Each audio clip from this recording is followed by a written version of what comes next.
Voici la marraine et la fondatrice du Royaume Vénézia. Voici Maman Liane.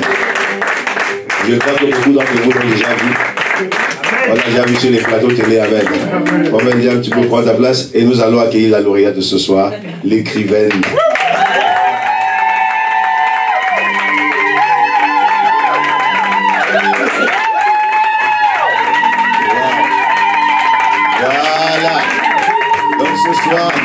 Nous allons apprécier de l'écouter et de savoir ce que Dieu a fait pour elle au travers de questions. Asseyez-vous, chère prophétesse. Bien, micro à toi, maman. Grand merci au révérend Bertrand Rim. Merci, c'est un honneur pour moi. Merci à la servante de Dieu, la prophétesse Jackie Rim, de m'associer à ce grand événement. Je rends toute la gloire au Seigneur parce que c'est le Seigneur qui a rendu ces instants possibles et qui a déposé tout ce que ce livre contient dans la vie de sa servante.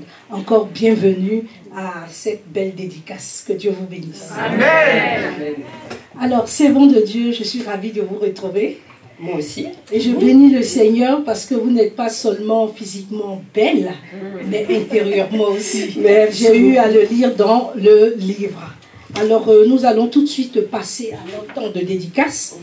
Et je vais commencer par vous présenter. C'est vrai qu'on sait que vous êtes l'épouse du révérend, l'homme à la prière atomique.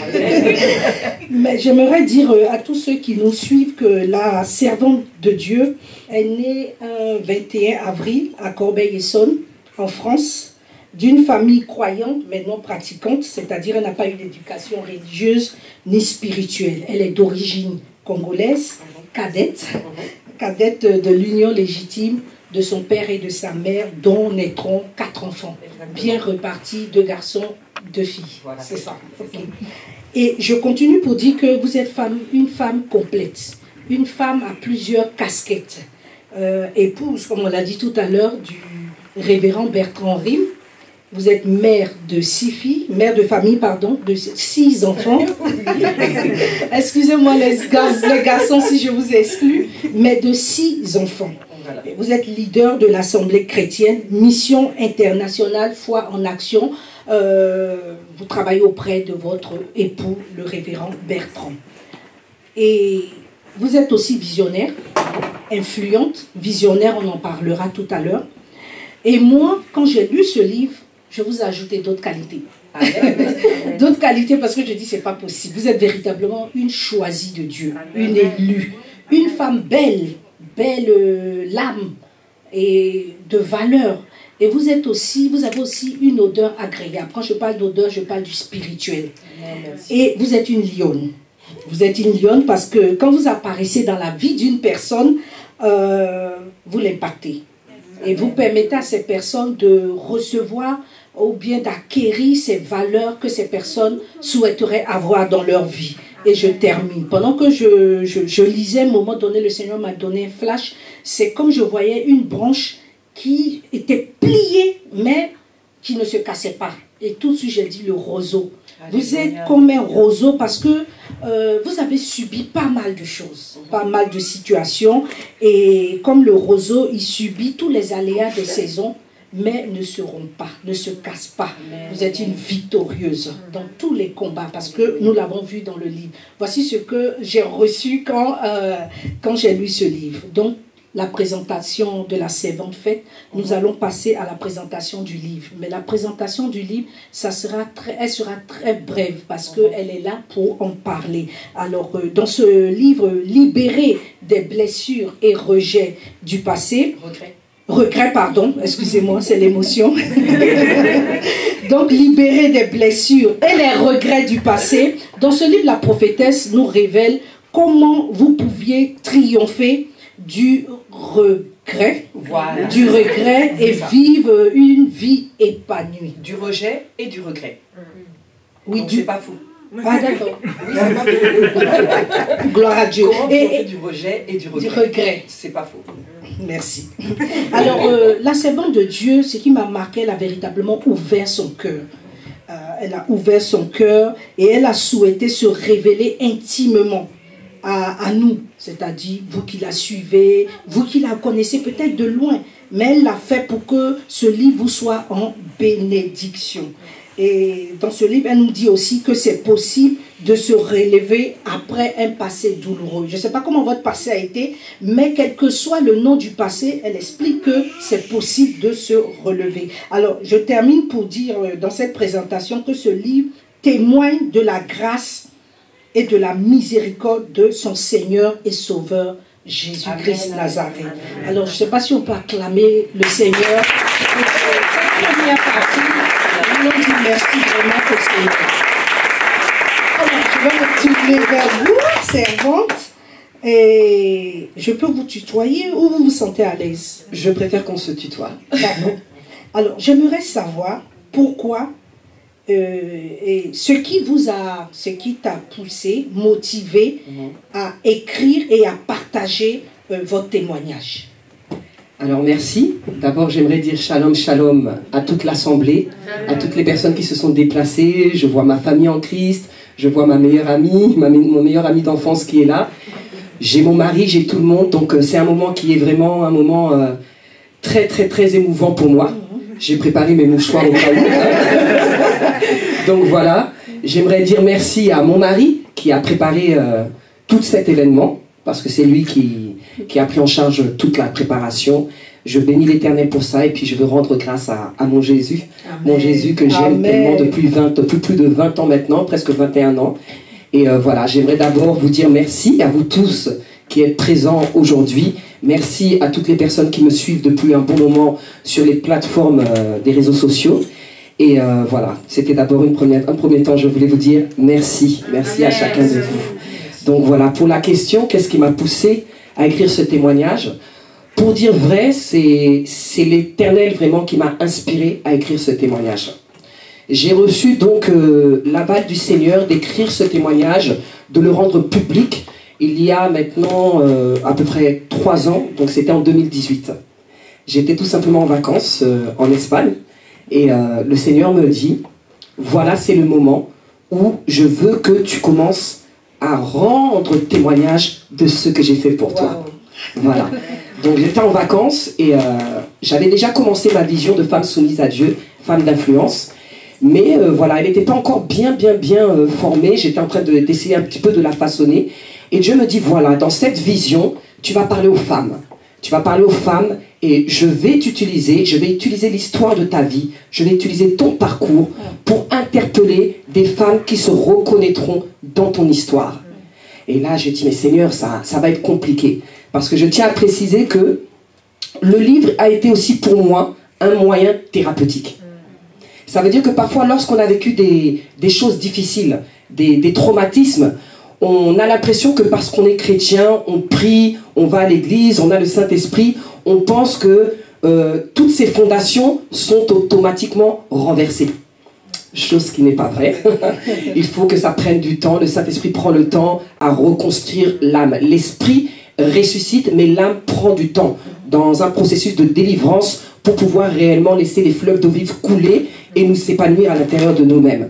Donc voilà, c'est sous l'ordre du Saint-Esprit, en 2018, que le Seigneur me dit, je veux que tu mettes à la lumière ton histoire. Je veux que tu mettes à la lumière ce que tu as vécu, parce que j'ai des femmes dans mon royaume qui ont besoin de ton histoire, elles ont besoin de ta force, elles ont besoin de connaître tes faiblesses, et afin de pouvoir voir dans ton histoire ma force.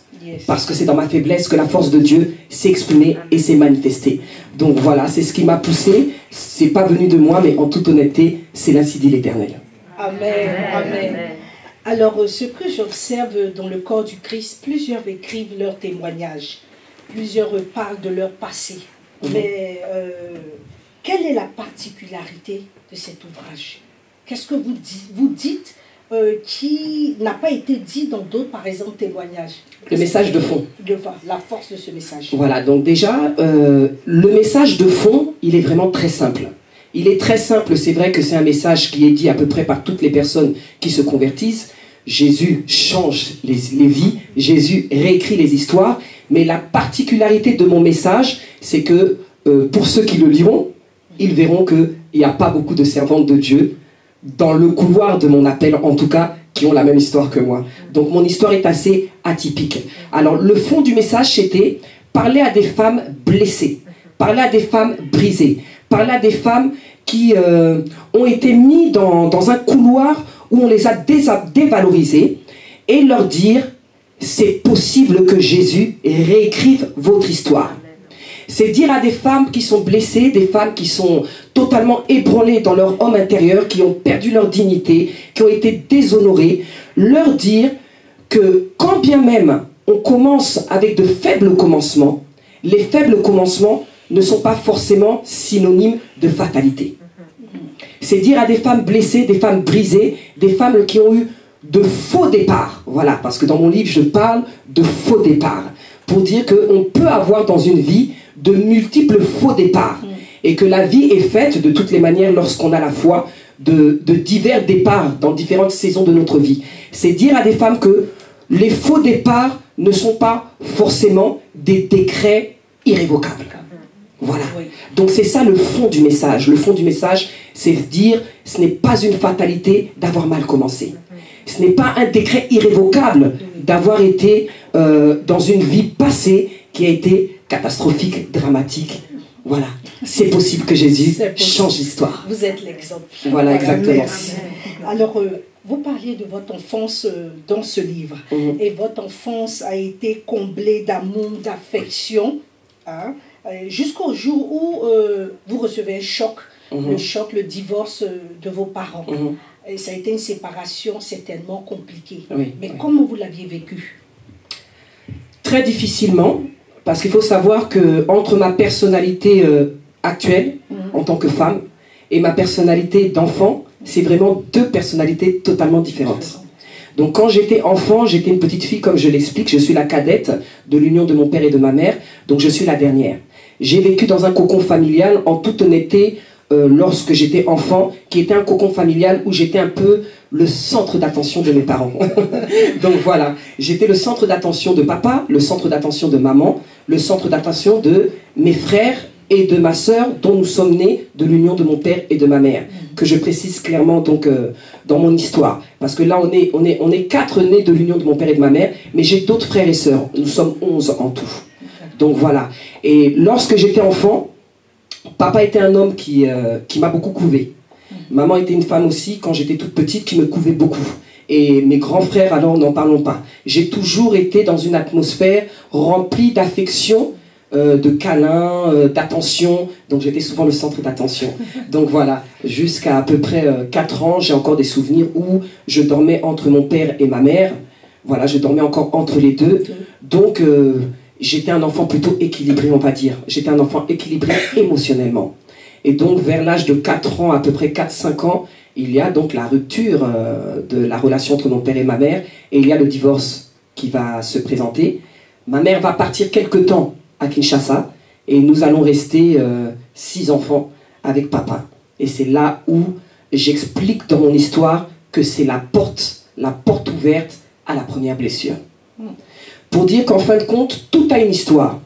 Dans la vie d'une personne, que ce soit dans notre personnalité, dans notre caractère, je dis souvent, et je l'ai souvent écrit, on ne juge pas une personne en fonction de sa personnalité, de son caractère, ou de son apparence, de l'image, ou de ce qu'elle dégage. Mais il faut connaître les tenants et les aboutissants d'une histoire pour comprendre le pourquoi du comment. On n'est pas par hasard comme on est. On n'est pas par hasard comme on est. Et donc, moi, il y a eu une blessure qui a été la première porte ouverte à la douleur, à la souffrance, au sentiment du rejet, au sentiment d'abandon. C'est pourquoi les personnes qui me suivent vont pouvoir le témoigner. J'axe souvent mes messages sur la restauration des âmes blessées. C'est un don que Dieu m'a donné. Bravo Seigneur, merci. C'est un don que Dieu m'a donné. Et c'est surtout la réalité de mon histoire, la réalité de ma vie. Et j'ai cherché moi-même à comprendre certains de mes agissements, certains de mes comportements, d'essayer de comprendre en Christ, quand la parole de Dieu et l'Esprit de Dieu s'est révélé à moi, pourquoi est-ce que j'avais certaines frustrations? Pourquoi est-ce que j'avais certaines attitudes? Pourquoi est-ce que j'avais certains comportements? Pourquoi je n'arrivais pas parfois à faire le bien que je veux faire et je faisais le mal que je ne voulais pas faire. Pourquoi je sentais en moi comme une force contraire à celle que je voulais. Et l'Esprit de Dieu a commencé à me révéler que c'est dû à des blessures intérieures. Et je suis remontée jusqu'à mon enfance, et c'est là où j'ai compris pourquoi le Seigneur me disait d'écrire, parce que pour avoir des solutions, il faut avoir les réponses aux causes des réactions. Donc j'ai commencé à prier, et pour revenir à ce qu'on disait, donc lorsque j'étais toute petite, j'avais une personnalité totalement différente, et en effet, c'est le divorce des parents qui a été un déclic. Et est-ce que c'est ce qui a forgé votre caractère, qui a bâti votre personnalité? Je dirais oui. Je dirais oui parce que la personnalité que j'avais enfant n'est pas la personnalité que j'ai aujourd'hui. Donc j'ai vraiment vécu cette séparation avec beaucoup de colère. Avec beaucoup de haine. J'explique dans mon livre avec beaucoup d'impulsivité parce que je n'arrivais pas à exprimer ma douleur verbalement. Voilà, je n'arrivais pas à exprimer ma douleur verbalement. Et puis, lorsque j'étais petite, il y avait papa qui disait souvent, je vois des scènes lorsque je suis enfant, et qui essayait de son possible de faire en sorte, parce que mon père était médecin, de faire en sorte que je ne sois pas traumatisée. J'entendais souvent ça. Il ne faut pas qu'elle soit traumatisée, mais la rupture était déjà là. Ouais. Et comme j'étais un enfant très timide, un enfant très renfermé, j'exprimais rien. Mais comme je l'écris dans mon livre, chaque nuit a été horrible pour moi. Ça veut dire que mes nuits étaient des nuits où il y avait des larmes, où je pleurais, des nuits remplies de larmes. Et la douleur et la souffrance a fini par s'exprimer par de la colère. Par beaucoup de colère, beaucoup de rébellion qui n'a pas été compris par mon entourage. D'accord.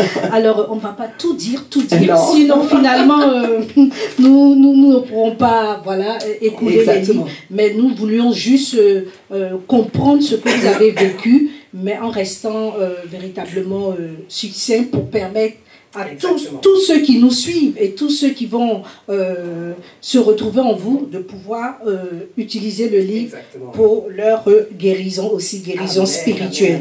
J'aimerais savoir comment pouvez-vous vous qualifier sans Jésus? Vous ne connaissez pas le Seigneur. Comment, sans Jésus, vous-même vous qualifiez, et qu'est-ce que votre entourage disait de vous? Alors sans Jésus, ça va être rapide, hein. Rebelle. Voilà. Rebelle à toute autorité, contre toute loi et toute autorité, et assoiffé de liberté tout en étant opposé à la liberté, à l'autorité. Voilà, c'était moi. Un enfant difficile, un enfant rebelle, un enfant opposé à toute autorité. C'était mon profil, sans Jésus. Et l'entourage avait le même avis? Ah oui, bien sûr, oui. Tout à fait, sans aucun doute. Hein. Donc là, on voit la transformation, la main de Jésus dans votre vie. Alors, j'aimerais savoir où est-ce que vous avez tiré cette force, cette énergie pour traverser cette situation. Bien sûr, sans Jésus, parce qu'avec Jésus, bon, on sait que c'est le Seigneur qui le fait. Mais sans Jésus, comment vous avez pu traverser cette situation? Parce qu'en général, les femmes qui vivent cette situation, elles ont souvent une solution, mais facile, soit se suicider. Maintenant, j'aimerais savoir, est-ce que vous avez eu cette pensée? Si oui, pourquoi vous ne l'avez pas fait? Oui, j'ai eu cette pensée. J'ai eu cette pensée plus d'une fois. D'ailleurs, vous verrez que sur notre chaîne YouTube Bertrand Rime Officiel, j'ai une prière atomique qui donne pour sujet de combattre l'esprit de suicide. Pourquoi? Parce que quand on vit les réalités que j'ai vécues, on a cette tendance-là. J'ai eu plusieurs fois ces tendances, et d'ailleurs, je suis passé à l'acte une fois. Voilà. Wow. Oui, je suis passé à l'acte une fois, mais bon, la mort m'a refusé. Hein. Oui. Parce que le Seigneur Dieu avait un plan pour moi. Voilà. Je ne l'explique pas, je ne crois pas que je l'explique dans le livre, non. Mais vu que tu me poses la question. Oui, ça m'est arrivé. Ça m'est arrivé, mais poussé de colère, comme je dis, j'en voulais à la vie, j'aspirais à la mort à cause de mon profond mal-être. Et je suis passé à l'acte une fois, c'est juste que ça m'a loupé, par la grâce de Dieu. Amen, amen. Donc, heureusement, voilà. heureusement. Et je comprends pourquoi le Seigneur vous a véritablement choisi pour parler aux femmes, pour parler même aux jeunes filles, à la jeunesse, parce que souvent, voilà, ces personnes traversent une telle situation que ces personnes ne savent pas à qui se confier. Et je bénis le Seigneur pour votre vie. Amen. Et de ce que Amen. vous faites pour le roi. Et j'aimerais juste revenir par rapport à la question, parlant du suicide. Pour la petite histoire, quand je retrouve mon mari en 2005 avant qu'il m'épouse, quand je l'appelle parce que c'est lui qui a fait ma cure d'âme, c'est lui qui a fait ma cure d'âme, c'est lui qui connaissait mon histoire, je l'appelle lui disant que s'il ne vient pas rapidement, c'était mon pasteur à cette époque uniquement, je lui dis je vais me jeter par la fenêtre. Wow. Voilà, c'est pour vous dire que non, la pensée suicidaire était vraiment présente. Et il me dirait au téléphone, si tu voulais te tuer, tu m'aurais pas appelé. Il m'a dit, si tu voulais te tuer, tu m'aurais pas appelé, donc calme-toi, j'arrive. Donc amen. Voilà, c'était juste pour souligner. Amen, amen. Alors, justement, nous allons parler du révérend Rim. À la page, dans le livre, à la page 35 et 39, vous aviez parlé de votre époux, dans d'autres pages, mais j'ai retenu ces pages parce que vous aviez dit votre mari a été l'agent déclencheur de votre délivrance et la connexion de votre destinée. Exactement. Quel rôle le révérend, votre époux, a joué auprès de vous? Pourquoi je pose cette question? Parce que souvent, il y a des époux qui ne réagissent pas comme il l'a fait. Au contraire, ils peuvent vous enfoncer. Ils peuvent ne pas vous comprendre émotionnellement, spirituellement. Alors, comment le révérend a pu vous aider? Quel rôle il a joué? Alors, il a eu plusieurs casquettes. Il faut savoir que le révérend Bertrand Rim, c'est le premier pasteur que j'ai rencontré. Moi, dans ma vie, dès que j'ai donné ma vie à Jésus, ça a été le premier pasteur que j'ai rencontré, ça a été le premier pasteur qui m'a impacté, parce que je parle également du pasteur qui m'a fait rentrer dans les eaux du baptême, mais mon mari a eu la place principale du premier leader spirituel que j'ai rencontré. Donc il a plusieurs casquettes, il a eu et il a toujours plusieurs casquettes. Voilà, donc il a été pour moi l'agent déclencheur de ma destinée, parce que ma passion pour Christ réellement m'a été révélée par sa propre passion à lui pour Christ. Voilà. Donc c'est le premier pasteur que j'ai entendu parler du Seigneur, et sa passion pour Christ, la manière dont il exprimait la parole de Dieu a touché mon esprit, a saisi mon esprit dès le premier jour que je l'ai vu.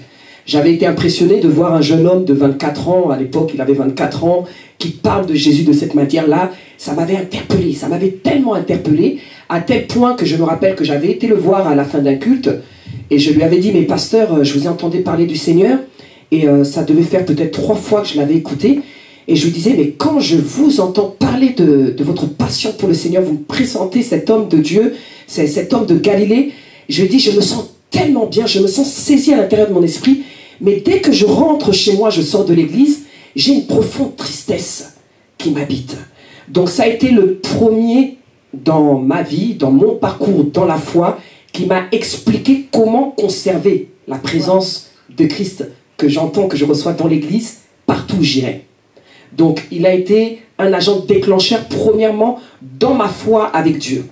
Donc il a été à la fois un mentor, il a été à la fois un père, il a été à la fois un papou, hein?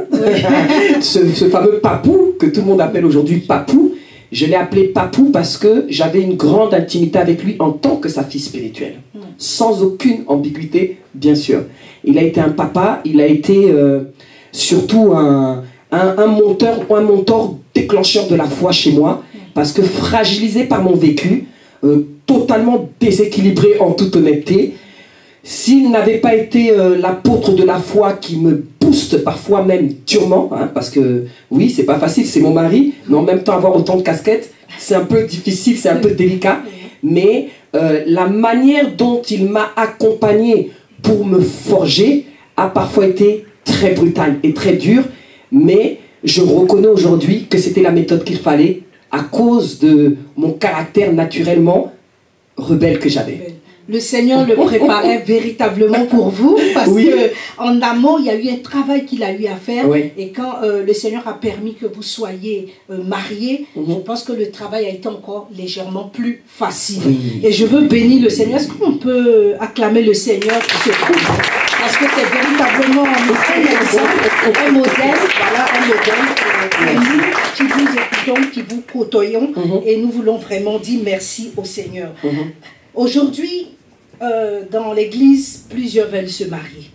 Je veux me marier, je veux me marier, je veux me marier. Je comprends que le mariage aujourd'hui est très capital. Parce que si vous avez bien choisi, vous avez la vie. Si vous n'avez pas été conduit par l'Esprit de Dieu, ben, c'est compliqué. Quel conseil, on va marquer une pause pour donner, quel conseil vous pouvez donner à ces personnes qui veulent se marier? Quels sont peut-être 2 critères que vous allez citer ou 3? Quels critères que vous deviez avoir, voir en la personne qui s'approche de vous? Parce qu'aujourd'hui, c'est vrai, spirituellement, souvent, on n'est pas très éclairé, on ne sait pas, ou bien, bon, j'ai rêvé, il y a la prophétie, mais il y a des éléments déclencheurs pour reconnaître que telle personne est mon époux. Parce que, imaginons que l'homme de Dieu, enfin, le révérend, n'a pas été celui, ou bien vous n'avez pas saisi cette pensée-là. Je ne sais pas si on serait à ce niveau, parce que plusieurs personnes ont du mal à coacher leur femme comme l'homme de Dieu l'a fait. Voilà ma question.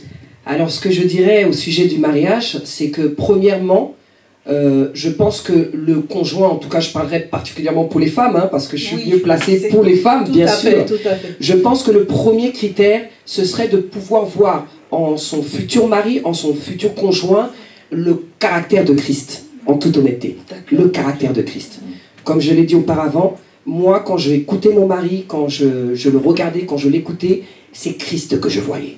Je voyais le cœur de Dieu, je voyais certains traits de caractère de Dieu, donc la sécurité, l'amour, la protection. Voilà. Sécurité, amour, protection. Stabilité. Stabilité. Que vous aviez demandé. J'en parle, oui. J'en parle. L'amour, la stabilité, la sécurité. C'est très, très, très, très important. Donc, on ne se marie pas en tant que chrétienne, on ne se marie pas avec quelqu'un parce qu'on le trouve beau, on ne se marie pas parce qu'il a un certain statut social, on ne se marie pas parce qu'on est pressé. Mais le but du mariage, c'est d'accomplir un mandat divin. Donc, pour ça, il faut avoir une même vision, il faut avoir une même pensée pour pouvoir avancer jusqu'à devenir un. Et moi, en tout cas, pour ma part, ce que j'ai considéré comme notre force, c'est que je recherchais en mon mari l'image du Christ. Voilà, l'image du Christ. J'avais besoin de ces choses-là. Et je dirais aux femmes que pour faire un bon choix, il faut choisir le conjoint. C'est vrai, on va prier. C'est vrai, il y aura des révélations qui vont confirmer ces choses-là. Moi, j'en ai eu plein de confirmations. J'ai eu des révélations, des rêves qui étaient tellement clairs, qui venaient me confirmer. Mais ça n'a pas été la première chose. La première chose qui m'a convaincu, c'est que j'ai lu Christ dans mon mari. Donc voilà, donc je pense que pour une femme, pour faire le bon choix du conjoint, pour avoir cette certitude, s'il y a bien un premier critère en tant que chrétienne qu'il faut pouvoir voir, c'est l'esprit de Christ, le caractère de Christ. Amen, amen. Quand je vous entends, je reconnais, je bénis le Seigneur que le Seigneur a permis que vous et votre mari, vous fassiez un. Amen. Parce que le Seigneur a permis à votre mari de vous transmettre un dépôt quand même assez fort. Parce que quand vous aussi vous mettez à prier, c'est aussi des bombes atomiques. Amen. Des bombes atomiques au point où quand vous dit, mais j'aimerais être comme cette femme, j'aimerais servir Dieu comme cette femme, parce que vous transportez un dépôt, une onction pas possible. Quel est votre secret? Merci pour la question. Quel est mon secret? Je dirais que mon secret, c'est de demeurer toujours passionné du Christ. Amen. Voilà. Je dis, après 21 ans, mon amour pour Christ n'a pas changé. Ma passion n'a pas changé, si ce n'est pas qu'elle a évolué. Elle a vraiment évolué. Et Dieu, pour moi, a été non pas un choix, non pas une option, mais une nécessité qui a changé, qui a totalement bouleversé ma vie. Mon secret, c'est quoi? C'est tout simplement garder le cœur d'un enfant devant le Père. Amen. Ça veut dire que chaque jour, je veille à à rester toujours simple et humble devant Dieu. C'est très important. Je demeure toujours une femme de prière. La connaissance, on l'acquiert jour après jour. La délivrance aussi, on l'acquiert jour après jour. Donc le chemin avec le Seigneur, c'est un chemin qui est tellement long, on n'aura jamais fini d'apprendre.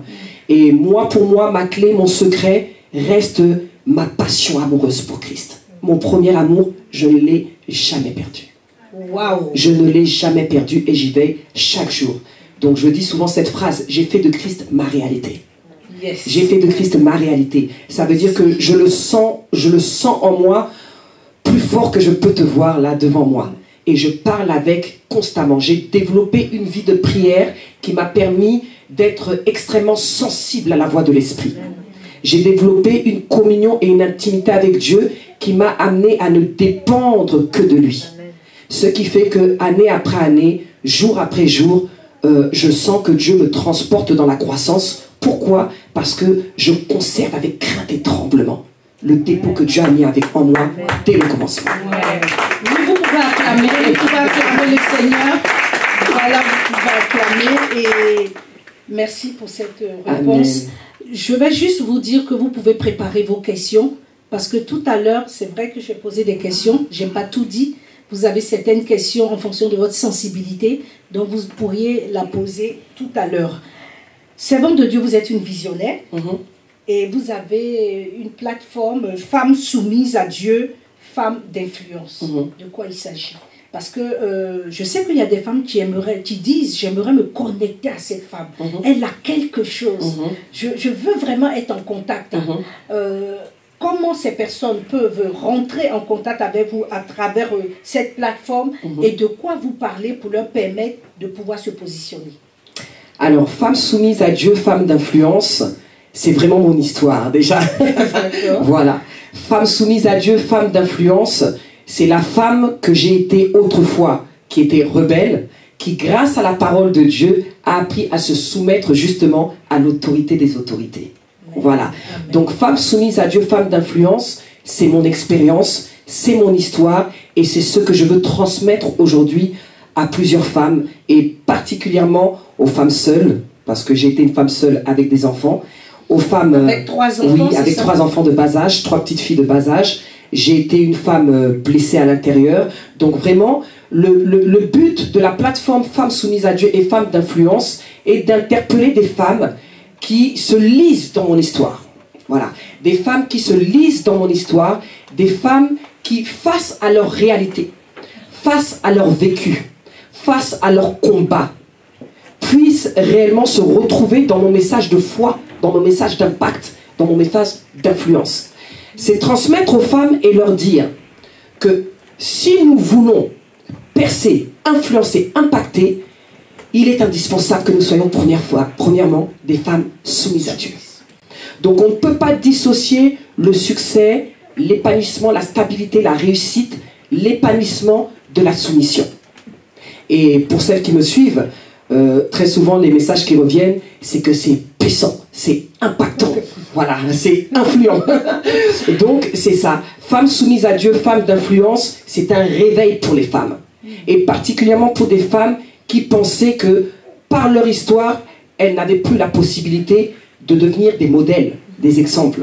Et moi, de par mon histoire passée, si on me regardait, on ne pouvait pas croire que Dieu allait faire de moi celle que je suis aujourd'hui. Pour dire que oui, c'est pas une fatalité, c'est possible d'y arriver. Et comment se connecter à cette vision?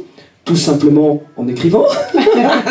En m'écrivant, il y a les différents numéros, il y a la plateforme, il y a Mifa Church, il y a notre YouTube Bertrand Rime officiel, le YouTube de mon mari. J'ai déjà beaucoup de femmes qui m'ont déjà contacté, qui m'ont déjà appelé. J'ai des personnes même qui sont à l'étranger, qui m'ont dit « Maman Jackie, on aimerait que tu nous suives, que tu nous encadres. » Et que malheureusement, je ne peux pas faire d'encadrement à distance. Je ne peux pas faire d'encadrement à distance pour la simple raison que, pour moi, un encadrement exige un suivi particulier et un suivi de proximité. Donc j'ai déjà des enfants spirituels à l'église que je suis individuellement. Donc la vision Femmes soumises à Dieu, Femmes d'influence est une vision international. C'est international. Et étant donné que c'est dans les réseaux sociaux, n'importe quelle femme qui se lit dans mon histoire, qui est aspirée par la grâce que Dieu a mis en moi, peut être touchée. Parce que pour moi, la foi n'a pas de frontières. Donc, à distance ou à proximité c'est mieux, mais même à distance, il y a toujours le moyen parce que l'onction n'a pas de frontières. Donc, c'est possible à travers notre église, notre assemblée, c'est possible à travers nos plateformes de se connecter à la vision de femmes soumises à Dieu, femmes d'influence. Waouh, c'est tellement fort, fort, fort que dans mon esprit, je vois un homme qui dit, mais comment, puisqu'il ne s'agit que des femmes, est-ce que des hommes aussi peuvent... Oui, très bonne question. Alors, par rapport à mon livre, c'est vrai que mon livre s'adresse en profondeur aux femmes. Mais moi, j'invite les hommes à lire ce livre. Pourquoi? Parce que moi, j'ai des fils. J'ai des fils et comme on discutait tout à l'heure, j'ai mon fils de 14 ans qui lui-même a commencé à lire. Et je crois que pour éviter que à l'avenir, il y ait des hommes qui dévalorisent la femme, qui maltraitent la femme, qui battent les femmes, il est important de faire ce qu'on appelle de la prévention. Donc les lecteurs qui vont lire ce livre, il y a aussi un message pour les hommes. C'est dire aux hommes qu'il faut respecter et honorer la femme. Voilà. Dire à nos fils qu'il faut apprendre à honorer et respecter la femme. Dire aux pères également qu'il faut apprendre à éduquer vos fils de manière à ce qu'ils respectent et honorent la femme. Moi, je vois mon fils de 14 ans, lorsqu'il a lu le livre, il a été touché. Il a été touché. Et voilà, je prends mes fils et je leur dis, je veux que vous lisiez et que vous ayez connaissance de ce que votre mère a vécu, de manière à ce que toutes les fois où vous regarderez des femmes, vous voyez en chaque femme votre mère, pour pouvoir les respecter et les honorer. À savoir que les femmes que vous rencontrerez demain, qui seront vos futures femmes, sont des filles de quelqu'un. Voilà, sont des sœurs de quelqu'un. Et il est important que les hommes lisent également ce livre pour qu'ils voient l'importance de respecter et honorer la femme pour tout simplement ne pas être une pierre d'achoppement pour quelqu'un, pour ne pas blesser la vie d'une personne et comprendre que certaines paroles, certains actes peuvent briser la vie d'une personne si elle n'est pas forte et si elle n'a pas la grâce de rencontrer Jésus. Merci, merci. Alors la deuxième étape des questions, nous allons vous tendre le micro pour les personnes qui souhaiteraient poser des questions. Bonjour maman Jackie. Shalom ma fille. Déjà, moi j'ai été très émue en lisant ce livre, comme je te l'avais dit dans mon témoignage. On passe par toutes les émotions. Hein. Oui. On est content, on est triste, on pleure, on rit. Voilà. Moi, la question que j'ai, c'est que j'aimerais savoir comment est-ce que tu as réussi à dépasser les jugements extérieurs sur ta personne pour faire de ces expériences difficiles une force finalement pour ta vie et pour ton ministère. Amen. Très bonne question. Amen, sois abondamment bénie ma fille. C'est vrai que c'est pas facile. Dépasser les jugements des hommes. Oh, des jugements, mon Dieu, qu'est-ce que j'en ai eu des jugements. Alors, Dieu m'a fait grâce d'avoir une personnalité assez forte. Donc, je suis quelqu'un de très déterminé dans la vie. Je suis quelqu'un de très déterminé. Et derrière mon hypersensibilité, Dieu m'a donné une grande force mentale, en toute honnêteté. Il m'a donné une grande force mentale. Et j'ai toujours eu un principe dans la vie, c'est que je vis ma vie pour moi. Voilà. Je vis ma vie pour moi et pas pour les autres. Et ça, c'est quelque chose que j'avais déjà dans mon esprit avant même de rencontrer Jésus. Donc c'est une force de caractère qui a été toujours très naturelle chez moi et que je suis quelqu'un qui, lorsque j'ai une idée en tête et lorsque j'ai décidé de faire quelque chose, il est très difficile de pouvoir m'influencer, en toute honnêteté. La seule personne qui a pu m'influencer dans la vie, c'est mon mari, et c'est Jésus. Pour vous dire. Donc, comment j'ai fait pour pouvoir surpasser les jugements et surpasser les pensées des gens, leur avis? Tout simplement parce que j'ai très vite compris que j'étais une personne qui était différente. Voilà. J'ai très vite compris que chaque personne qui naît sur cette terre est une personne avec sa propre histoire, sa propre empreinte, sa propre identité. Et pour moi, peu importe ce que les gens pensent, ce que les gens disent, voilà, la liberté de penser, elle est propre à tout un chacun, hein, elle est propre à tout un chacun, et je me suis toujours assumé. J'ai toujours assumé mes actes, assumé mes pensées, si bien que même lorsque, au début de ma conversion, les 5 premières années, j'écoutais pas forcément ce que Dieu me disait, j'ai assumé aussi le fait que je me suis parfois retrouvé dans des situations très critiques entre le marteau et l'enclume, et j'étais capable d'assumer en disant que ce n'est pas Dieu, je n'ai jamais mis la faute sur Dieu, j'ai toujours assumé mes erreurs, assumé mes faiblesses. Donc c'est une force de caractère, voilà, c'est ça. Merci. Merci. Comment tu t'es rendu compte que c'était que grâce à Dieu que tu pouvais t'en sortir, qu'il n'y avait pas d'autre solution et que c'était soit Jésus, soit rien? Ah bah tout simplement parce que ma vie était tellement catastrophique, tellement catastrophique que la parole de Dieu a été la main qui m'a été tendue. Ça a été pour moi le seul chemin. Le seul chemin. Ça veut dire que parfois dans la vie, quand on se retrouve dans des situations où plus rien ne va, voilà, on voit une lumière dans un tunnel, et là, l'instinct de survie te dit, c'est là. Et il faut savoir aussi que la parole de Dieu déclare que mes brebis entendent ma voix, elles la reconnaissent, et elles la suivent. Je pense que pour moi, c'était le temps où Dieu m'appelait, et j'ai su reconnaître la voix du Seigneur. Donc, il n'y avait pas d'autre option. C'était lui, et lui seul. Shalom, maman. Shalom, ma fille. C'est ma deuxième fille.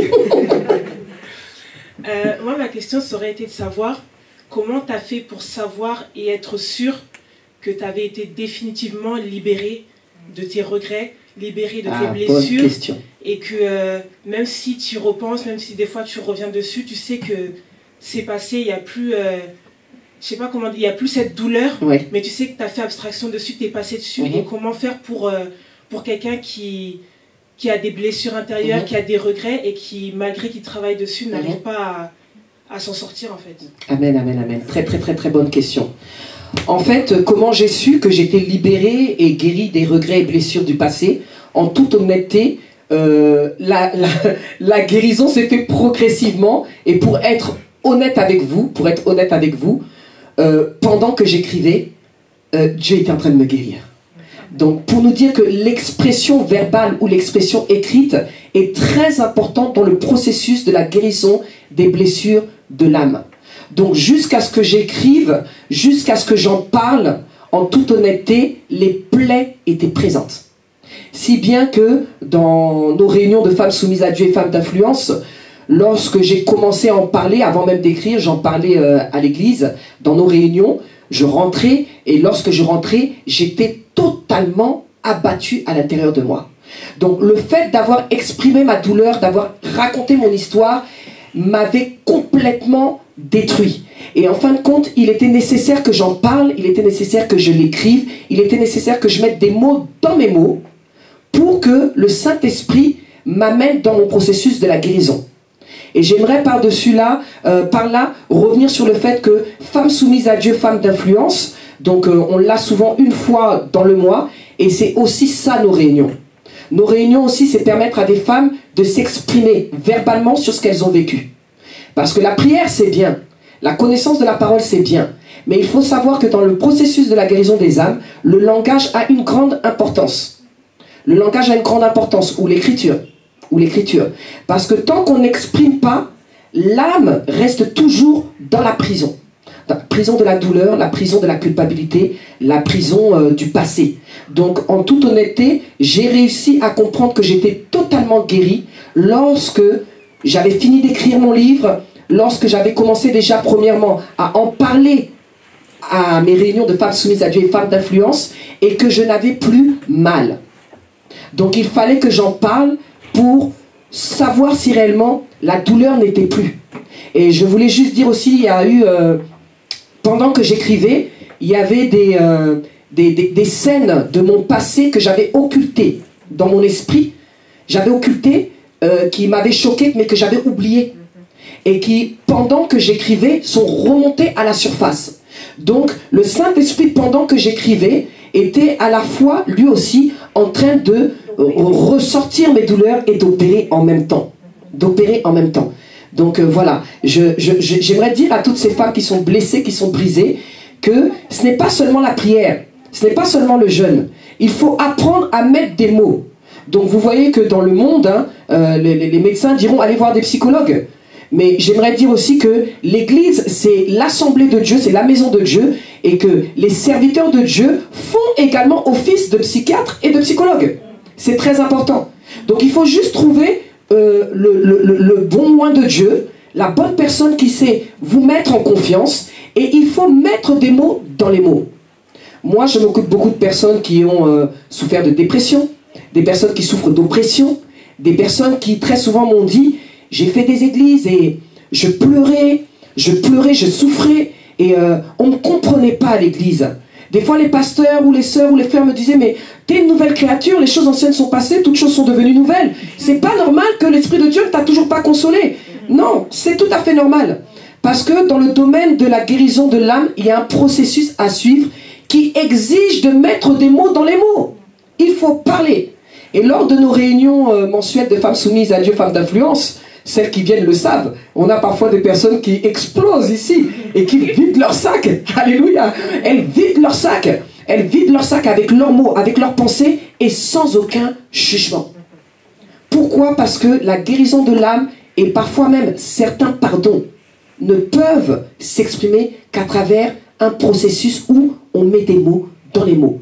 Donc c'est en écrivant, c'est en parlant, c'est en partageant mon expérience que le Saint-Esprit m'a guéri. Amen.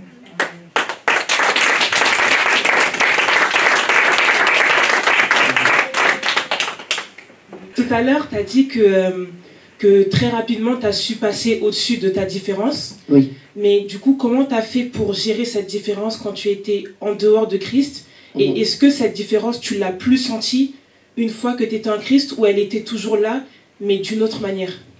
Oui, la différence, elle a toujours été là. En toute honnêteté, toute petite, je me suis toujours sentie différente. Dans le monde, je me suis toujours sentie différente. Et dans l'église, jusqu'à maintenant, je me sens toujours différente. Donc en fin de compte, il faut savoir que la différence ne doit pas être perçue comme quelque chose de péjoratif. La différence pour chaque individu doit être perçue comme une grâce, comme une empreinte, comme une distinction que Dieu met en chacun de nous. C'est pourquoi on a chacun notre histoire. C'est pourquoi on a chacun un ADN, on a chacun une empreinte. Donc en fin de compte, moi j'ai très vite su, toute petite, que j'étais différente. J'en souffrais dans le monde parce que j'avais l'impression de ne pas trouver ma place. Et lorsque je suis venue dans l'église, j'en ai aussi souffert. Parce que même dans l'église, en toute honnêteté, je n'arrivais pas à trouver de la place. J'ai trouvé le rejet, j'ai trouvé les critiques, un peu comme partout, hein, vous savez. Et il a fallu que je fasse ma place. Et j'ai compris dans ma relation avec le Seigneur, j'ai appris que Dieu nous a tous fait différents. Et j'ai commencé à apprivoiser ma différence. J'ai mis en avant ma différence, mais surtout, j'ai accepté ma différence. Donc, Dieu nous fait tous différents, de par notre parcours, de par notre histoire, de par notre sensibilité, de par nos faiblesses, de par nos forces. Donc, j'ai tellement appris à accepter ma différence que même mes défauts et mes faiblesses, j'ai réussi à les accepter, les travailler, sans pour autant me juger ou être frustré par le jugement des autres.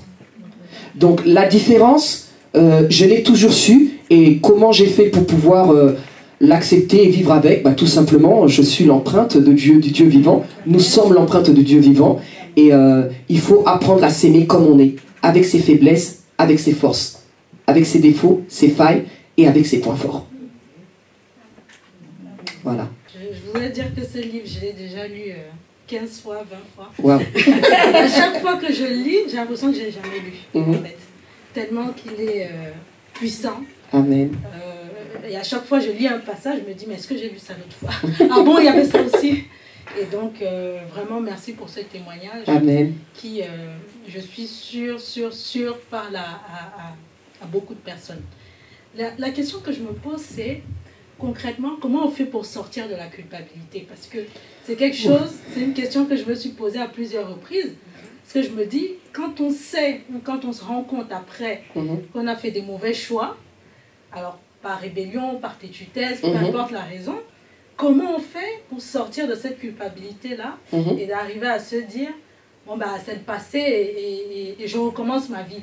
Parce qu'il y a plusieurs personnes qui restent, malheureusement, dans cette prison-là de la culpabilité, même malgré la solution qui se présente, etc., on n'arrête pas de se dire, mais pourquoi j'ai réagi comme ça, pourquoi j'ai agi comme ça? C'est la première question. La deuxième chose, c'est est-ce que si finalement il n'y avait pas eu la rencontre avec le pasteur Rim, l'issue aurait été celle qu'on connaît aujourd'hui? Est-ce que il a été un accélérateur, et est-ce que quelqu'un qui se lit dans cette histoire doit se dire, ah ouais, mais peut-être que moi aussi je ferai une rencontre qui va changer mon histoire? Oui, pourquoi pas. Voilà. Et enfin, et c'est vraiment la troisième question, c'est aujourd'hui, non, mais c'est la dernière, aujourd'hui, une vie épanouie en Christ, en quoi ça consiste? Pour nous qui sommes là, d'avoir quelques idées, de se dire finalement, je ne suis pas frustrée, mais je suis vraiment épanouie. C'est quoi aujourd'hui être épanoui? C'est quoi Amen, amen. Excellente question. Alors, je vais répondre à la première question, il ne faut pas que je me perde. Comment on fait pour pouvoir vivre sans culpabilité, c'est ça? Tout simplement en acceptant la grâce. Alléluia, en acceptant la grâce. Il faut savoir que j'ai très vite compris et fait la différence entre ma vie passée et ma vie présente. Donc, accepter la grâce, c'est accepter d'avoir été un pécheur. Accepter la grâce, c'est accepter de faire des erreurs. Accepter la grâce, c'est accepter d'être imparfait. Donc, rester dans une idée de culpabilité, ce serait rejeter la grâce. Or, lorsqu'on a accepté la grâce, on a accepté l'amour de Dieu. Et lorsque l'amour de Dieu entre dans nos vies, en esprit et en vérité, quelle que soit notre imperfection, nos failles, nos erreurs, on reconnaît que la grâce efface tout. Donc il faut savoir que l'œuvre de la croix est venue pour ceux qui font des erreurs. L'œuvre de la croix est venue pour les pécheurs. Elle est venue pour des hommes et des femmes qui acceptent leur imperfection. Et s'il y a aujourd'hui beaucoup de personnes qui sont encore dans la prison de la culpabilité, c'est parce que tout simplement, ils se dissocient encore de la grâce. Or, la grâce, elle est chaque jour notre partage. Donc lorsqu'on pêche, parce que bon, on est environné du péché, qu'on le veuille ou pas. Donc lorsqu'on pêche, tant qu'on sera sur cette terre des hommes, on pêchera. On va faire des erreurs. On va prendre parfois de mauvaises décisions. Ça pourra être par ignorance, ça pourra être par désobéissance, par rébellion, ça pourra être par des temps de faiblesse. Et je répondrai en même temps à la dernière question de l'épanouissement. Donc un enfant de Dieu ne peut pas trouver son épanouissement dans la foi, ne peut pas trouver son épanouissement dans sa vie chrétienne, s'il n'a pas embrassé la grâce. Parce que chaque jour que Dieu fait est une opportunité, lorsqu'on a compris la puissance de la grâce, c'est l'opportunité d'avoir un nouveau départ et de recommencer. Donc c'est très important. Et aujourd'hui, beaucoup d'enfants de Dieu se retrouvent dans la frustration, dans la culpabilité, tout simplement, parce qu'ils rejettent d'eux-mêmes la grâce. Et le but de la bonne nouvelle, c'est de nous dire que, quelles que soient nos faiblesses, quelles que soient nos failles, quelles que soient nos erreurs, il y a toujours la possibilité d'un nouveau départ. C'est ça qu'on appelle la grâce. C'est ça qu'on appelle la grâce. Donc, embrasser la grâce permet de sortir de la culpabilité. Le diable viendra toujours pour vous dire, souviens-toi, tu as fait ça. Regarde, il y a les conséquences de ci, il y a les conséquences de ça, c'est vrai. Dans certains actes qu'on pose, certaines erreurs qu'on fait, il y a des conséquences. Mais derrière ces conséquences, la grâce parlera toujours. La grâce donnera toujours la possibilité d'avoir un nouveau départ. Donc il y aura l'accusation des hommes, il y aura les conséquences de certains actes, mais la grâce viendra toujours pour effacer. Et lorsqu'on prend conscience de la puissance de la grâce, on fait de Christ sa réalité. Et lorsqu'on fait de Christ sa réalité, on vit chaque jour comme un nouveau départ, d'où la sensation de cet épanouissement chaque jour. Donc l'épanouissement en Christ, c'est quoi? C'est accepter la grâce, c'est accepter et connaître son identité. Donc personne ne peut s'épanouir en Christ s'il n'a pas foi en sa nouvelle nature et en son identité. Personne ne peut s'épanouir en Christ s'il reste sur ce qui est passé. Les choses anciennes sont passées. Voici, toutes choses sont devenues nouvelles. Ce verset n'est pas un slogan, mais ce verset est une réalité que nous devons accepter et vivre chaque jour par la foi. Donc, pour pouvoir vivre une vie épanouie, il faut tout simplement engager la parole de vie, la parole de foi en esprit et en vérité dans sa vie. Aujourd'hui, je parle d'épanouissement parce que, en toute honnêteté, quand je me réveille chaque jour, je savoure la vie et la grâce. Je savoure la vie et la grâce. Pourquoi? Parce que j'ai fait de Christ ma réalité. Je sens sa présence, je sens la grâce. C'est vrai, il y a parfois des erreurs que j'ai faites hier, mais peu importe. Je me dis qu'aujourd'hui est un nouveau départ. Vous savez, avec les nombreuses casquettes que j'ai, je suis leader de ma vision, je suis co-leader à côté de mon mari, je suis épouse, femme mariée, je suis ministre de Dieu à part entière, donc j'ai beaucoup de responsabilités. Si je devais tenir compte de toutes les petites erreurs que je peux faire et que je fais et que je ferai certainement encore, parce qu'on est imparfait, mais on court vers la perfection, je n'avancerai pas. Donc c'est pareil pour vous. Si vous restez sur vos failles et vos faiblesses, ce sera difficile. Donc pour pouvoir vivre une vie épanouie en Christ, il faut accepter la grâce, il faut accepter la miséricorde de Dieu, il faut surtout accepter d'être imparfait. Ça, c'est un problème aujourd'hui pour les enfants de Dieu. Il faut accepter d'être imparfait. Lorsqu'on accepte d'être imparfait, on se dit, par ma propre force, je ne peux pas, mais par l'Esprit de Dieu, je pourrais. C'est pourquoi il faut lire la parole de Dieu chaque jour pour avoir du succès et de la réussite dans tout ce qu'on entreprend. C'est pourquoi il faut communier avec le Saint-Esprit, parce que c'est lui qui nous façonne, il nous brise, il nous taille, si bien que l'ennemi n'aura plus le pouvoir de venir nous dire « Rappelle-toi ce que tu as fait ». Ce que nous faisons hier, ce que nous faisons le matin, une fois qu'on arrive en fin de journée, on se prosterne devant Dieu, on fait le bilan de notre journée, on essaie de voir où ont été les failles, où ont été les imperfections, on se repent et puis on continue la course. Parce que la vie est un combat. La vie est un combat où on n'a pas le droit de permettre quelque part que l'ennemi vienne pour nous accuser, parce qu'on sait que c'est comme ça qu'il travaille. C'est comme ça qu'il travaille. Donc il faut sortir de la culpabilité par la grâce. Il faut vivre une vie épanouie en Christ en s'identifiant à la parole. Tant que vous vous dissociez de la parole, vous serez frustré. Mais quand vous faites de la parole votre vie, votre réalité, vous vivrez une vie d'épanouissement. Donc ça, c'était pour la première et la dernière question. Et la deuxième, c'était, est-ce que l'issue aurait été la même si je n'avais pas rencontré la connexion de ma destinée? Voilà. Donc pour moi, la question ne se pose pas. La question ne peut pas se poser parce que le jour où je revois en 2005 mon époux, que j'ai connu en 2000, je le revois en 2005, c'est une évidence. Donc la dimension de ma foi ne peut pas m'amener à me poser cette question-là. C'est pas possible. Pour moi, c'était prédestiné, c'était écrit. Donc il fallait juste que je me connecte à l'acte nouveau que le Seigneur avait écrit, et je crois que ça ne pouvait pas être autrement. Ça ne pouvait pas être autrement. Parce que le jour où le Seigneur me révèle que c'est mon époux, parce que moi, Dieu m'en parle avant même qu'il lui donne la révélation et qu'il me demande ma main, c'était très clair. Et Dieu me dit, je vous unis pour accorder votre grâce afin de faire exploser ma gloire. C'était tellement clair que pour moi, est-ce que ça aurait pu être autrement? Est-ce que l'issue aurait pu être autrement? Je dis non, c'était pas possible. C'était pas possible. Et est-ce que pour d'autres personnes, il y a des agents déclencheurs? Je dirais oui, je dirais oui, je dirais oui. Pour toute personne qui a un mandat dans la vie, et d'ailleurs pour toute destinée prophétique, il faut savoir qu'il y a toujours des connexions de la destinée. Il y a toujours, pour chacun de nous, il y a des connexions de la destinée dans tous les couloirs de notre destinée. C'est pourquoi il est important d'avoir une bonne communion avec le Seigneur pour être sensible et réceptif lorsque les déclencheurs, les facteurs déclencheurs nous approchent. Ça peut être dans la vie sentimentale, ça peut être dans la vie professionnelle, ça peut être dans le ministère, ça peut être dans l'amitié, ça peut être dans tellement de choses. Donc les agents déclencheurs sont indispensables dans la vie d'un homme ou d'une femme de Dieu, un enfant de Dieu, pour pouvoir atteindre sa destinée. Voilà.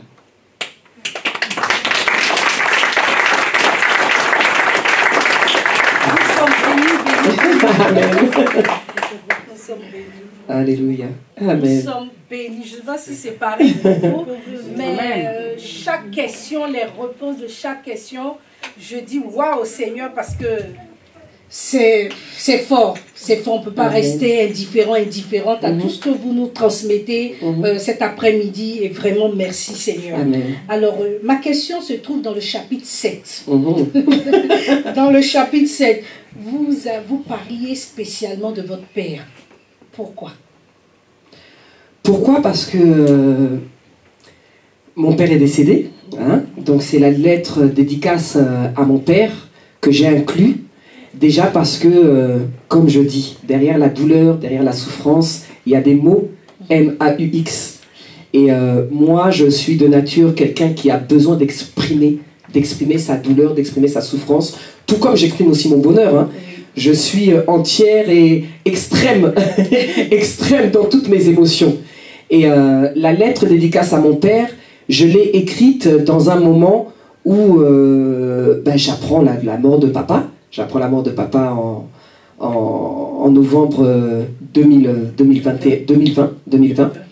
Et ça a été douloureux, hein, comme tout décès, hein, comme toute personne qui perd un être proche.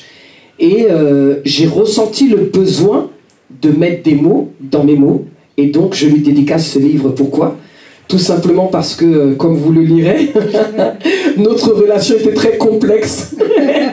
Notre relation était très complexe. Et mon père avait à la fois beaucoup d'amour pour moi, et à la fois c'était un homme aussi très autoritaire et dominateur, comme je l'explique, qui avait des qualités que j'ai retrouvées chez mon mari. D'où le nom également Papou. Voilà, d'où le mot Papou. Et je l'explique dans la lettre.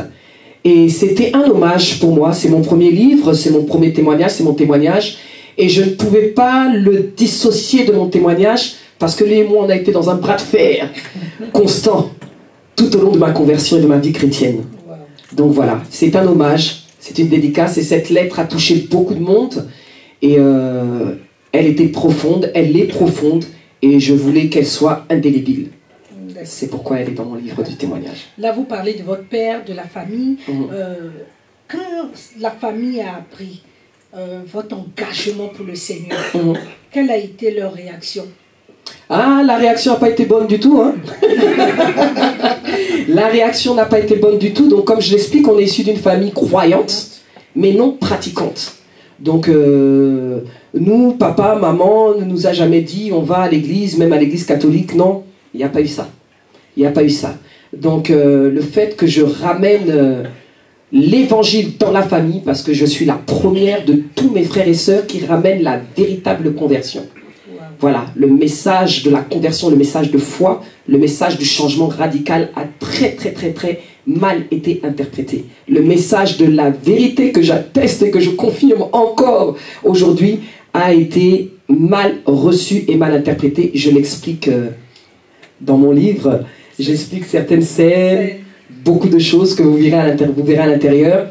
Et comme je vous le dis, hein, je me suis toujours sentie différente. Donc le fait d'être mise à part, le fait d'être accusée à tort, le fait d'être calomniée à tort, le fait d'être le bouc émissaire, le fait d'être la personne à abattre à tout prix, la personne rejetée, la personne mal comprise n'a jamais été un souci pour moi. J'ai toujours tout assumé. Gloire au Seigneur. Alors, il y a des personnes, après avoir lu le livre, vous ont envoyé des messages. Donc, j'aimerais lire 2 ou 3 messages pour nous édifier. Alors, la personne dit « Bonsoir, j'ai acheté votre livre sur Amazon Kindle. Merci pour votre témoignage. Merci pour votre kit d'autodélivrance. Merci d'être ce que Dieu a fait de vous. Soyez bénis au nom de Jésus-Christ de Nazareth. » Et elle a parlé du kit d'autodélivrance. Qu'est-ce que c'est exactement? Alors, le kit d'autodélivrance, il est inclus à l'intérieur de ce livre. Je crois que c'est le chapitre 6. Oui. Oui, c'est ça, le kit d'autodélivrance.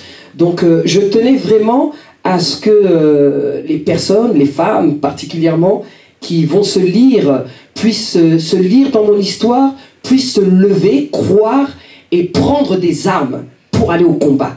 Parce que c'est pas tout de croire, il faut aller au combat. Donc ma vie a été un combat.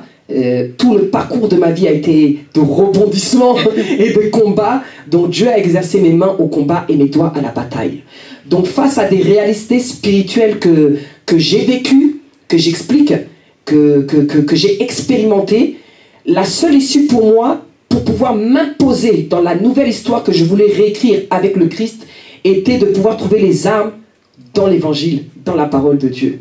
Donc comme la Bible nous déclare dans le livre d'Éphésiens chapitre 6, prenez toutes les armes de Dieu pour pouvoir résister dans les mauvais jours, pour pouvoir tenir ferme au quoi? Aux ruses du diable. Et donc le Saint-Esprit a commencé à m'enseigner et à m'inspirer.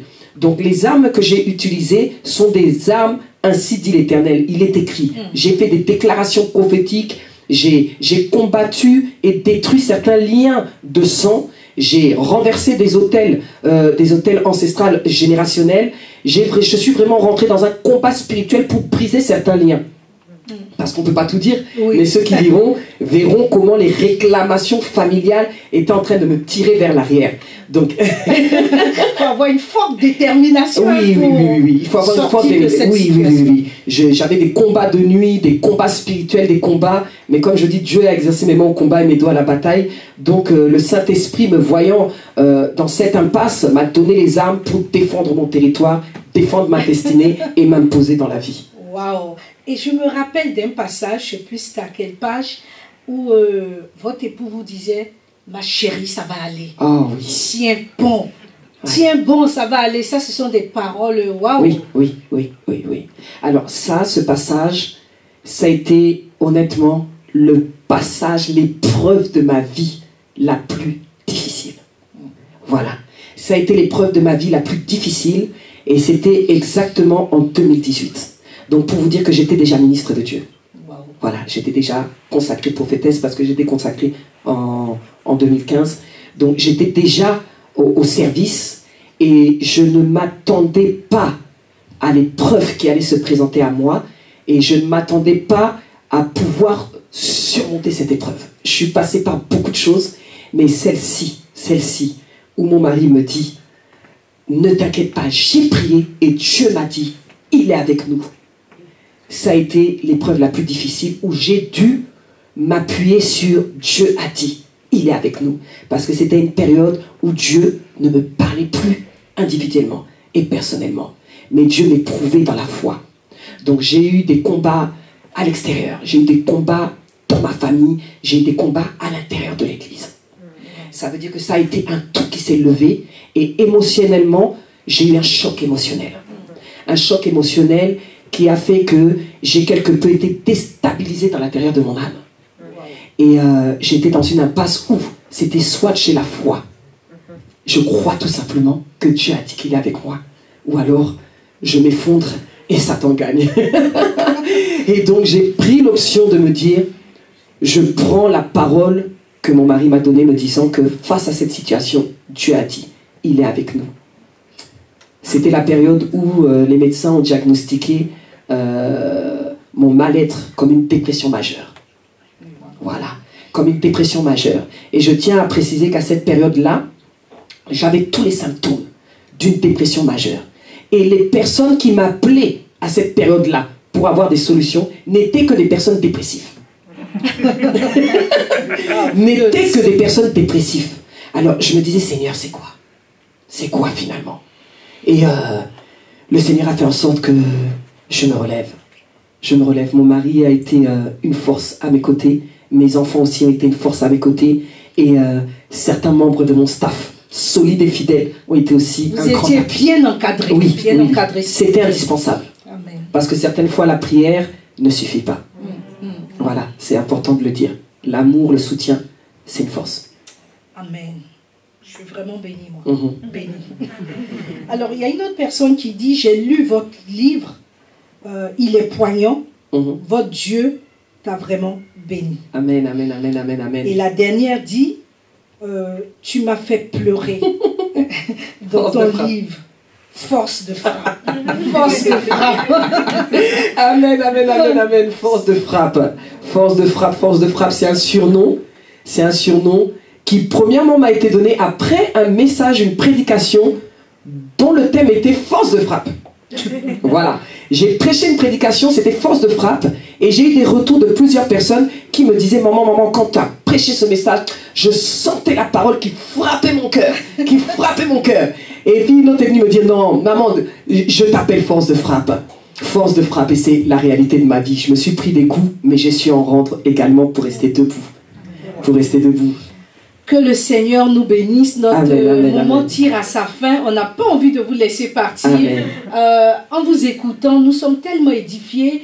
Et puis, le Seigneur répond à nos préoccupations, répond à des situations que nous traversons, où nous n'avons pas su gérer. Aujourd'hui, en vous entendant, vraiment, nous rendons gloire à Dieu. Parce que, effectivement, il y a la Bible, mais il y a le vécu de certaines personnes qui bouleversent, qui transforment notre vie. Alors, je vais terminer pour vous demander comment pouvoir avoir ce livre. Certainement, les gens se disent, ah mais il faut que j'ai ce livre. C'est vrai, il est là aujourd'hui. Comment l'avoir et le tarif? Alors, le livre est à 18 € sur notre boutique de ma page officielle Femmes soumises à Dieu, Femmes d'influence. Il est à 18 €. Il est également en vente sur Amazon, en e-book, donc en livre électronique à télécharger dans n'importe quel pays, à télécharger pour pouvoir le lire sur le portable ou sur l'ordinateur. Et il est également sur Amazon en livre papier à 18 €. 18 €. Et à l'église Mifa Church ici. Ici aussi, d'accord. Moi je dis, quand je l'ai lu et quand je vous ai demandé le prix, j'ai dit, mais 18 € pour tout ce que ce livre contient. Non, mais vraiment, c'est une délivrance, c'est une restauration. Dans ce livre, nous retrouvons beaucoup de choses, des bénédictions. Et pour ma part, nous ne devions pas sortir de cette salle avec un seul livre. C'est vrai que nous avons notre livre et minimum 2 livres, c'est-à-dire il faut offrir. Comment offrir? Certainement, souvent on se dit, ah mais je ne sais pas comment témoigner, j'ai dû parler à la dame, mais elle ne veut pas. Mais à partir de ce livre, une personne qui traverse peut-être une situation similaire, ou bien une personne à qui vous avez parlé du Seigneur, mais qui ne voit pas l'utilité, elle se dit, mais si le Seigneur a transformé la vie de cette femme, le Seigneur est capable de transformer ma vie. Et automatiquement, ne faites pas trop d'efforts, si vous en avez fait auparavant, mais ce livre-là, conduit par l'Esprit de Dieu, le Seigneur va toucher la vie de ces personnes. C'est pourquoi je demande à ce qu'on ait ce livre pour nous-mêmes de façon personnelle et d'en offrir autour de nous.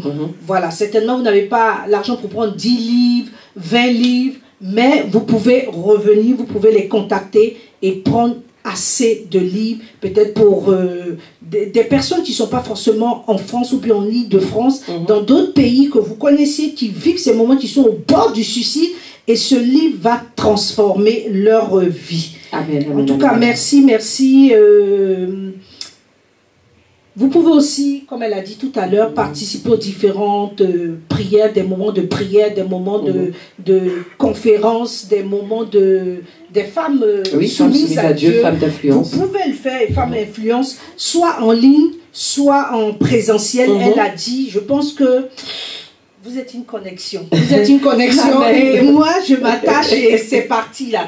Parce qu'il faut savoir avec qui on marche dans la vie. La personne qui peut booster, qui peut restaurer totalement votre vie, qui peut apporter un témoignage poignant. Et je pense que si vous avez traversé toute cette situation, le Seigneur préparait quelque chose de glorieux. Parce qu'au moment où vous êtes en train de vivre ce moment, vous vous demandiez, mais pourquoi? Oui, exactement. Et c'est ce que nous faisons, nous murmurons, alors que le Seigneur prépare un témoignage dans une catégorie de personnes qui en a besoin. Moi, j'ai dit, quand j'ai lu le livre, j'ai dit, mais c'est vraiment la prophétesse. Elle a vécu tout ça. Parce que souvent on dit, j'aimerais être comme la prophétesse. Mais vous ne saviez pas ce qu'elle a vécu. Si le Seigneur dit, ok, vous voulez être comme la prophétesse, il n'y a pas de problème. Vous allez passer par là. Quand c'est ça, on dit, non Seigneur, c'est pas la peine. C'est pas la peine. Mais son témoignage véritablement nous édifie. Alors le moment tire à sa fin et je veux remercier le Seigneur. Premièrement, je veux vraiment remercier le Seigneur pour votre vie, pour la vie de votre époux, Papa Rim. Papa Rim, on ne le voit pas, il est un peu comme les organes qui sont cachés à l'intérieur, par exemple le foie, le pancréas. C'est pas visible comme les yeux, comme le physique. Mais il a joué un rôle capital. Je salue vraiment la présence de cet homme dans votre vie. Parce que il y a eu vous aviez dit, vous cherchiez des personnes pour vous aider, mais il n'y en avait pas au départ. Non, il n'y en avait pas. Il n'y en avait pas. Même s'il y en avait, vous ne comprenez pas. Impossible. Mais le plus qu'il a eu, nous avons le résultat aujourd'hui. Est-ce qu'on peut acclamer les serviteurs de Dieu? Pendant que nous acclamons, je veux vous remercier. Amen. Je veux vous remercier pour votre présence, vraiment pour toutes ces belles questions que nous avons pu entendre et les réponses. Amen. Les réponses, vraiment. Me manque les réponses. Alléluia. Merci au Seigneur. Je vais demander au révérend Rim, tel qu'il m'a remis le micro, je vais lui rendre le micro pour la conclusion. En tout cas, que Dieu vous bénisse. Amen. Merci, Seigneur. Merci. Voilà, je me mets juste ici à côté et je bénis le Seigneur. Vraiment, je bénis le Seigneur pour ce moment, merveilleux moment. Amen. Vous savez, j'étais là-bas, j'étais ému. Je ne savais pas que j'étais aussi important.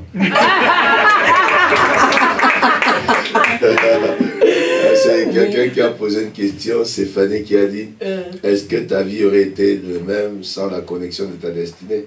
Toi-même, tu peux répondre à cette question. Quand tu loupes la connexion de ta destinée, ta vie ne peut pas être la même. Il ne faut même pas rêver. Parce que quand tu passes à côté, louper la connexion de sa vie, c'est ça qu'on appelle louper sa vie. Oui. Vous voyez ça? C'est très important. On dit que la vie, elle est faite des choix. Et quand vous passez à côté du choix de Dieu, vous passez à côté de votre vie. Donc ça ne peut pas avoir le même décor, c'est impossible. Donc, si moi je n'étais pas non plus à côté d'elle, ma vie n'aurait pas été la même. Amen. Vous comprenez ça? Donc ça va de soi. C'est comme ça. Ce sont des... la destinée, elle est ainsi faite. Quand tu rencontres la personne de ta destinée, vous partez tous ensemble. Je vous dis souvent ici à l'église que j'ai un ami qui dit, sa mère lui avait dit, si tu rencontres une femme, tu avais un pantalon, ça devient deux. Attache-toi à elle. Si tu rencontres une femme, tu avais 3 pantalons, ça devient un. Elle a devient un short. Voilà. Donc, je bénis Dieu pour cet ouvrage. Je vous dis, rien qu'entendre des témoignages, moi je lis à ma manière. Je le lis doucement, doucement. Parce que moi je veux lire chacune des lignes et faire... Moi aussi j'avais une question, mais je ne veux pas poser de question ici. Oui, j'avais une question. En fait, ma question reste toujours l'âme du lecteur. Vous voyez? Parce qu'en fait, chaque écriture a un esprit. Chaque écriture a un esprit. Et je ne vais pas parler à ma femme, je vais parler à l'écrivain, n'est-ce pas? Je vais parler à l'écrivaine, comme on dit en français. Et on dit, quand on lit un livre, on se connecte avec l'esprit de celui qui l'a écrit. Et nous sentons que les directives sont données par rapport à ce qu'on a lu. Si tu lis un livre sur la magie, tu vas faire la magie. Si tu lis un livre de la pornographie, ben, tu seras tenté d'aller faire la pornographie. Si tu lis un livre de l'escroquerie, c'est clair que tu vas finir quelque part. Donc, quand tu écrivais ce livre, parce que le livre, tu ne l'écris pas pour toi, non plus pour moi, non plus pour les enfants. Quoique ça peut rester un héritage pour nous.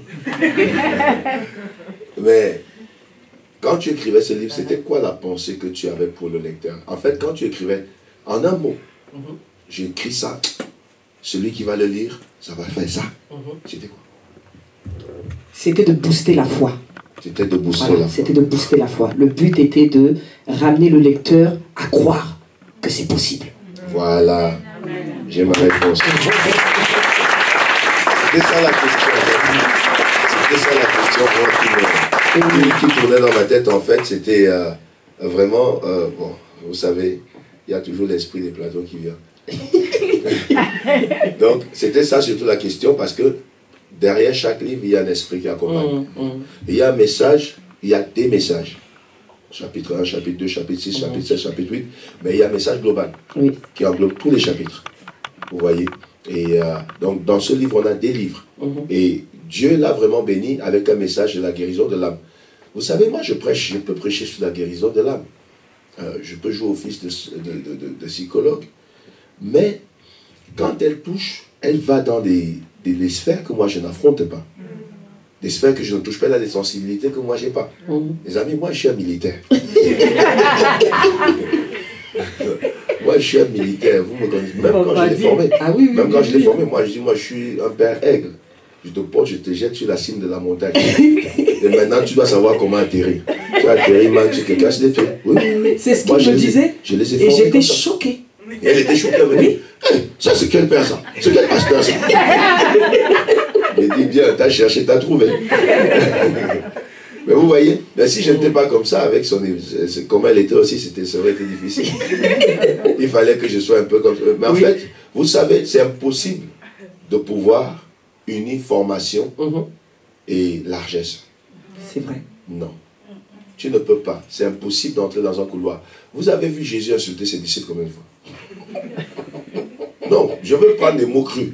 Parce que si on dit les mêmes mots de Jésus, là on va dire que vous avez dit que je vous ai insulté.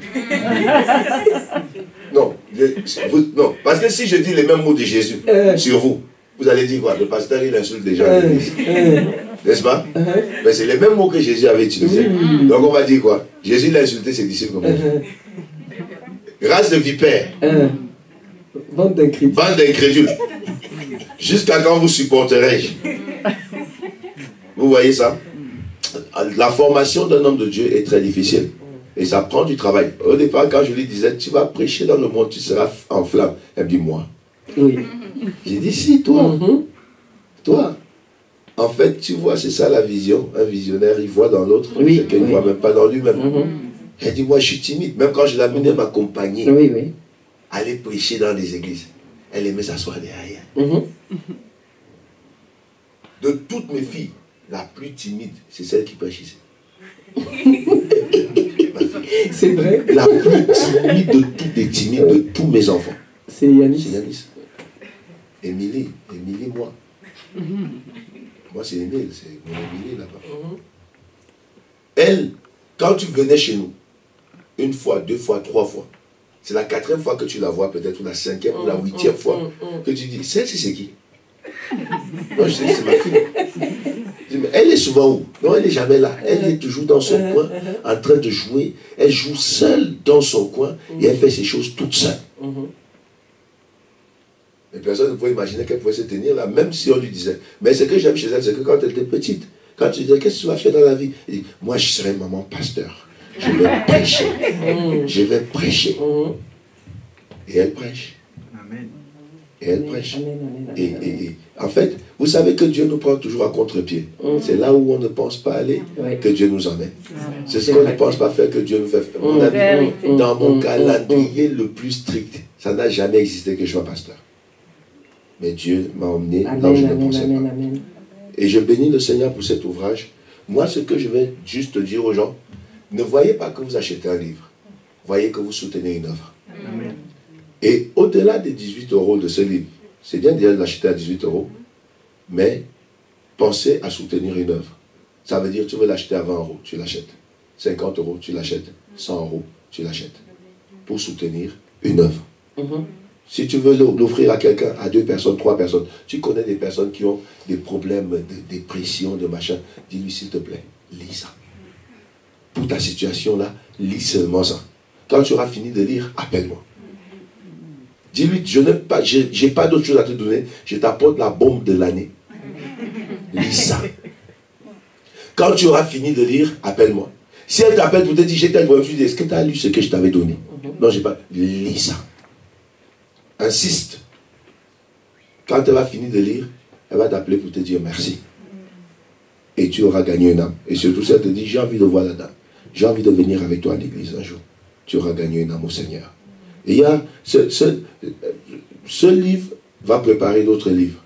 Elle a commencé même déjà à écrire un autre livre. Ce sera votre manière à vous de la soutenir. Ceux qui sont en ligne, comme ceux qui sont ici en présentiel, ce sera votre manière de soutenir l'avancée de cette œuvre et de cette vision et de ce ministère. Donc tout à l'heure, on va passer au programme de dédicace.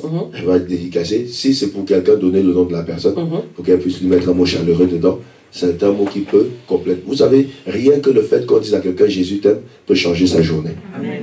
Donc voilà, nous bénissons le Seigneur pour ce livre et nous bénissons ce livre et nous donnons à ce livre un plein succès. Que ce livre atteigne les 4 nations, les 4 continents, les 5 continents. Ben, c'est déjà en train de le faire parce que les gens l'achètent de partout. Les gens passent par Amazon, les gens passent chaque jour. C'est ce qu'a lu ici Maman Elia tout à l'heure. Chaque jour, il y a une vie qui est bénie au travers de cet ouvrage. Nos vies sont bénies.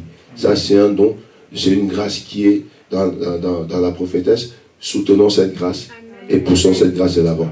C'est à nous de pousser cette grâce de l'avant. C'est à nous de faire que ce livre devienne un best-seller. C'est à nous de faire que ce livre devienne un livre waouh. On dit non, on a lu des choses, mais celui-ci c'est un beau livre, c'est de la bombe. C'est à nous de transformer ce livre en bombe. Alors, voilà, donc ne lésine pas. Prie ce que Dieu te met à cœur. Je te dis, voilà, c'est mon offrande pour le livre. Moi, je ne dis pas on vend le livre. Parce que vraiment, vendre des mots qui sont ici, je ne sais pas si tu as l'argent pour acheter tout ça. Tu vas vider ton compte bancaire, ça ne sera toujours pas suffisant. Vérité. Parce que les effets que ça apporte sont incomptables. Alors, pour moi, je dis toujours, c'est une offrande d'amour qu'on fait pour soutenir cette œuvre et pour porter cette vision de l'avant. Hein, Maman Elia? Amen. Donc voilà, moi je venais juste en tant que modérateur clôturé. Ils ont dit les derniers mots. Je ne sais pas si vous avez encore des mots à dire. Je vous remercie tous d'être venus. Nous tous, on est en fait là, spectateurs de ce qui est en train de se passer. Apprécions, mettons-nous derrière maintenant pour faire. Et puis ne partez pas sans vous réjouir en buvant ne serait-ce qu'une seule canette. Et sans le livre. Et ne sortez pas sans le livre. Si vous n'avez pas d'argent pour acheter le livre, venez me voir, je vais vous l'acheter.